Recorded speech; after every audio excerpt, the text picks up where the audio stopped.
What if I told you the best screen in your house isn't actually a screen? This is the Hisense M2 Pro. It is a triple laser 4K powerhouse that is setting a new standard in the market. It's designed to punch way above its weight class, delivering features we only usually see in a massive laser TV. But this is in a package you can throw in your bag. So today we're going to be putting it through its paces. We're going to talk about why triple laser changes everything for color, how the unique gimbal design solves the biggest headache for projectors. Huge thanks to Hisense for sponsoring this video. Let's get into it, starting with the physical design, because this dictates everything about how you use it. When you look at traditional high-end projectors, they are very massive. They generate a ton of heat, they weigh 20 pounds, and they are meant to be mounted on a ceiling and never touched again. The M2 Pro is the complete opposite. It is compact, it has this stylish polished finish, and it is ready to carry. Now the philosophy here is setup that works around you, not the other way around. You can place it on a coffee table, a nightstand, or even the floor. It has a built-in gimbal design that is this tiltable stand integration, which is a total game changer. Usually, if you want to aim a projector up at the ceiling for a lying-down movie session, you have to stack books under it or buy a sketchy tripod.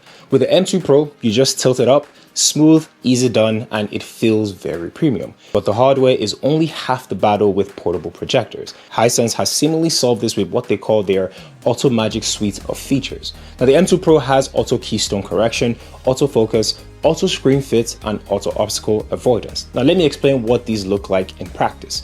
Now you put the projector down at an angle, the sensor immediately detects the distortion. In seconds, the image snaps into a perfect rectangle. If there's a light switch or a plant in the way, the auto optical avoidance shifts the screen size to dodge it. Now you don't even need to do anything. It just happens just like that. And there is one feature here that is arguably the most important for a portable device: intelligent wall color adaptation. Most of us don't have white screens in every room. We have beige walls, we have gray walls, maybe a light blue wall in our kid's room. Usually that ruins the color accuracy of the projector. A beige wall makes the skin tones look yellow, and the M2 Pro actually calibrates the output to compensate for the wall color. It reads the surface, then adjusts the color temperature so your white looks like white. And that is the difference between a gadget and a viable TV replacement. You can actually use this in real houses and not just studio environments. Okay, let's talk about the image itself, because if the picture looks like trash, none of the conveniences matter. Now the M2 Pro is packing a 4K UHD resolution that is 8.3 million pixels on the screen, and when you are blowing up an image up to 100 or 150 inches, that resolution is non-negotiable. 1080p looks fine on a laptop. At 120 inches, 1080p looks very soft. With this 4K engine, you are getting that crisp, razor-sharp text and texture, but resolution is just pixel count. The real story here is the light source. This uses Hisense's trichroma laser engine and is a triple laser light source. Now, to understand why this matters, you have to understand how most cheap projectors work. They use a single blue laser or a lamp and a color wheel. It works, but the colors are often dull, or you get this weird rainbow effect. A triple laser system uses separate red, green, and blue lasers, and this allows for a level of color purity that regular TVs actually struggle to beat. Then there's the brightness. 1300 lumens, and in a world of mini projectors, brightness is usually the Achilles heel. You often see 500 or 800 lumens, which means you need a blackout cave to see anything. 1300 lumens is a serious step up. It means you can watch sports in the afternoon with the blinds just cracked open. You don't really need to be in a dungeon. It punches above its weight class. It also supports the full suite of high dynamic range formats. You have your Dolby Vision HDR10, HLG, and HDR10 Plus decoding. Now, Dolby Vision on the projector is pretty good. It uses dynamic metadata to adjust the brightness and contrast scene by scene. So if you're watching a dark and gritty sci-fi movie, the shadows have detail. If you're watching a bright nature documentary, then the highlights pop without clipping. So we have to talk about scale. The M2 Pro can project an image up to 65 inches all the way up to 200 inches. Just visualize a 200-inch screen for a moment. That is wall-to-wall content. Now, when you play a video game or watch movies at that size, you aren't just watching it, you are immersed into that movie or that video game. And because it has a 1.2x optical zoom, you have the flexibility in placement. Optical zoom is a premium feature. Most mini projectors use digital zoom, which just crops the pixels and degrades the quality. Optical zoom means that the lens physically moves to make the image smaller or larger without losing a single pixel or resolution. This goes back to versatility. You can have a 65-inch TV on your bedroom wall for a cozy night in, and then take it downstairs, pull it back, and blast a 200-inch image on the side of your house for a neighbor to have a block party, or that kind of thing. It is one device that plays every single role. Audio is usually the second point of failure for portable projectors.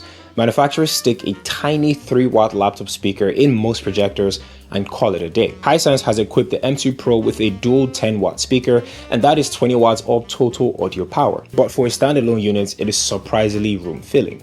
Now, the bass has presence, dialogue is clear, and it gets loud enough to fill a living room without distortion. You can host a watch party or a movie night without needing to drag, a sound bar to your space. We're allowed to use whatever happens here in our scripts, wow. right? As long as we change the names. It keeps the setup very clean, one power cable, and you're good to go. So how do you actually watch stuff? But the M2 Pro runs on Hisense's Vida OS, and if you have a Hisense TV recently, you know this interface. It is fast, it is intuitive, and it is designed for content first. You have instant access to all your major streaming platforms right out of the box, like Netflix, YouTube, Prime Video, Disney Plus, and the others. You don't need to plug in a Fire Stick or a Roku. The smart features are built in. It also has voice control compatibility with the remote, which makes searching for content much easier than typing on a screen on a keyboard. Now, I want to touch on gaming briefly because this is often overlooked with projectors. Input lag and refresh rates are critical. The M2 Pro supports a 240Hz high refresh rate, and that is around a 1080p resolution, which is standard for high refresh modes on projectors. But 240Hz is buttery smooth. If you're playing competitive shooters or fast-paced racing games, that high refresh rate makes a massive difference in how the game feels and looks. Combined with the sheer size of the image, it's an incredible gaming experience. Now imagine playing, Marvel Rivals or Apex Legends on a screen this big. It's pretty dope.